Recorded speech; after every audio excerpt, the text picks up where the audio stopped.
two chapters once again, 4.7 and 4.8. The first is we're going to look at changing ecosystems, which is what this video is concerned with. So our key concepts, remember this is for both chapters. So we need to be able to describe the short-term kinds of changes that are caused by cyclic nature of ecosystems. We need to be able to explain both types of succession in terms of the abiotic and biotic components. We need to be able to discuss how fossil records might be used to support theories of extraordinarily long-term change, and then explain the impact of human behaviors on ecosystems and describe how certain species may indicate pollution or damage to an ecosystem. So those are the things we need to take away.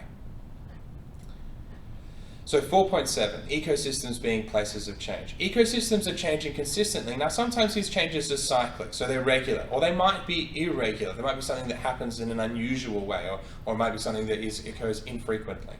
Daily changes to abiotic components of ecosystems, so the simplest one is the day and night cycles, which develops the circadian rhythm, they affect the populations found. We think about ourselves. On a day-to-day basis, we normally wake up during the day and sleep during the night. That's an example of how our abiotic component, the daily changes to our ecosystem, affect the populations there. And interestingly, if we talk about the other way with nocturnal animals, if we were to have a 24-hour day cycle where night never actually occurs, the sun never sets, these organisms would not exist. And we see some situations, some ecosystems, where this might occur for a considerable period of time. In the extremes, the extreme north and extreme south, there's 6 months of the year where the sun never sets, it just rotates around. And now, this has a significant impact on the populations found there. For humans, it can make us go insane, but you can look at that yourselves. For seasonal changes, so a little bit more long-term, but still quite short-term and definitely very regular, these create huge changes to the size of populations in a community. And they may even bring entirely new species or migratory species in. So if we consider a summer in Antarctica, there are a whole range of different bird and mammal and fish species that will migrate from one area, which is typically quite cool, cool in our terms, to the summer Antarctic areas or summer Antarctic seas or even Arctic seas, so that they can take advantage of the new resources available there. We can also just look at in terms of seasonal changes from going from spring, summer through autumn and into winter. We can see that the trees change there, and that's an example of seasonal changes. Change might also be considerably longer term, and it might be less likely to be cycled. This kind of change is called succession. Now the name succession is because of the succession of each subsequent community from the previous community. Succession occurs when we have a gradual change in the communities in an ecosystem, and it's gradual and long-term change. So we'll talk about both. There's two different types of succession in a moment, and hopefully that will just cement this idea of why it's called succession, why this change is about succeeding one community from the next. So primary succession, this occurs in an ecosystem that has never before been colonized, that has never had existing or any kind of community at all.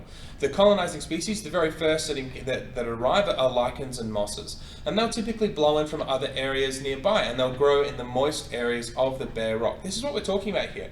Primary succession occurs in an ecosystem where it's freshly bare rock. So classic example here is a eruption of a volcano, where a lava has erupted, or the magma has come out, it's become lava, and as it's cooled on the sides of the volcano, it's actually completely covered the previous existing soil, if there was any there.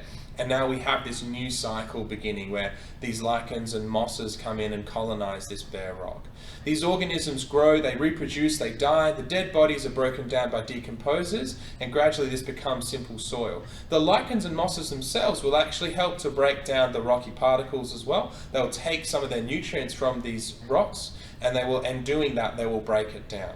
The soil then provides additional nutrients, and this creates an opportunity for more complex plants to repeat this growth, reproduction and death cycle, and contributes to increasingly complex soils. So we're building up thicker and thicker layers of soil.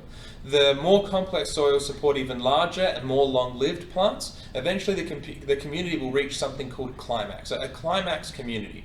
Now, how far a community is able to go, how long it takes to reach the climax, or how complex the climax actually is, will depend on the abiotic, the non-living factors present. So how much sun is available, how much water, how much space, what sort of qualities does the soil actually have? Is it high in nutrients, or like outback Australia, is it poor in nutrients? At each of these stages, the consumers migrate to the area to feed on the new producers. And gradually, as we have larger and more long-lived producers, we're going to have larger and more long-lived consumers. So the more mature the ecosystem, the more likely it is you're going to find quite large, complex, long-lived consumers as well as producers. The earlier in the succession process, the less likely it is you'll find those large consumers. And we can see this, it kind of makes sense to us. There aren't going to be large consumers where all you've got to eat are mosses and lichens, which are like a small green growth typically. You're not going to have these massive organisms because there's just not enough to feed on. And because there's a lack of resources, a lack of food resources, you're going to take time to build that up. So that's primary succession. With secondary succession, this is when we already have a climax or a relatively mature ecosystem and there's some kind of disaster. This will cause secondary succession. Now, secondary succession, we have vastly different colonizers because we already have soil. So we'll normally have grasses and herbs that will return early, and there will also be seeds of anything that was able to survive, or anything from before, if those seeds were able to survive undamaged. Now, in very specialized ecosystems like our eucalypt or sclerophyll forests, trees will actually have adaptations that will allow them to survive and regrow rapidly. If we use our example of eucalypts, these have special buds called epicormic buds, which are on the side of their trunks, and they will only germinate when the trunks are actually burnt. And this produces new leaves very rapidly and eventually will lead to replacing any lost or killed off branches. The consumers will also return more quickly. They'll seek the shelter and food once the initial danger has passed, but because that shelter and food is already present, because of these adaptations or because of the existing soil, they're able to return far more quickly. So because there's no need for soil to develop, and in a specialized ecosystem like a eucalypt forest that we were talking about, because we already actually have the producers present, the succession is far more rapid. Now, once again, I'm just going to jump to the board just so I can go through a few more detailed examples of that. We look at the board here. Primary succession, on the left, occurs where no biotic elements have ever colonized before. It's slow because we need to develop soil. We need to develop the organic materials because the plants have to grow, the mosses and lichens, they have to grow, die off, and be decomposed, and then grow and die off again and be decomposed, and we get this gradual layering with the previous populations there. The colonizers are extraordinarily simple plants, lichens and mosses. They have very, very simple root structures, so they don't need the depth of the roots that a big eucalypt tree will need, so they can survive on very little nutrition. Where we're looking at secondary succession, this occurs where we already have biotic factors there. We already have populations previously existing or have had in the past. So they're being reintroduced. It's faster because the soil is already there. The colonizers are typically more complex, so grasses are sometimes very complex or very large populations that are extremely well adapted. So that's what we're talking about, the eucalypt trees and organisms or plants particularly that are able to survive those sorts of events. Where we're looking at megafauna, so this is looking at change specifically, and human-driven change is our introduction to this. Australia is home to many endemic species, endemic meaning that they are unique to Australia. Even our extinct animals are unique and unusual. So megafauna, it's a general name given to massive mammals that existed in Australia, possibly as late as 10,000 years ago. So these are definitely things that our indigenous populations would have encountered. Not so much the Europeans, but definitely indigenous or our indigenous populations. The fossils and bone fragments of these organisms have allowed scientists to guess at their size or work out their size, what they ate, and that they were likely prey for colonizing humans, for our indigenous people. If we look at soil samples from the same time as these fossils and bones, this allows us to determine any differences in the environment at the time of these creatures. And it suggests a possible reason why this might have driven their evolution, what actually happened. Now, the disappearance of the megafauna is potentially our first example of human-driven extinction. We've looked at the resources that we have available, the information, the data, And there's no massive suggestion as to a terrifically large change in the environment that would indicate a potential reason for it, like an abiotic reason for their extinction. All of the evidence seems to push us towards this idea that the megafauna were hunted to extinction. Quite recently in northern South Australia, we discovered one of the most important pieces of evidence for this, which was that we actually had around an old and ancient campsite for Indigenous people.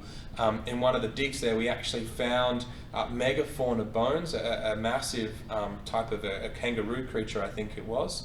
We actually found those in this campsite among other bones that we knew Indigenous people ate. So we're getting more and more evidence to suggest that perhaps these were hunted for food and that eventually they were hunted to extinction.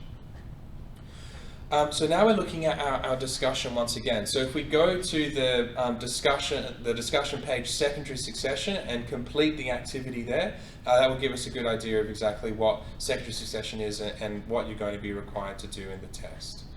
So that brings us to the end of this video. Once again, Year 11s, I'm going to ask you to send emails, ask questions in class, make sure you're understanding everything. Our test is coming up.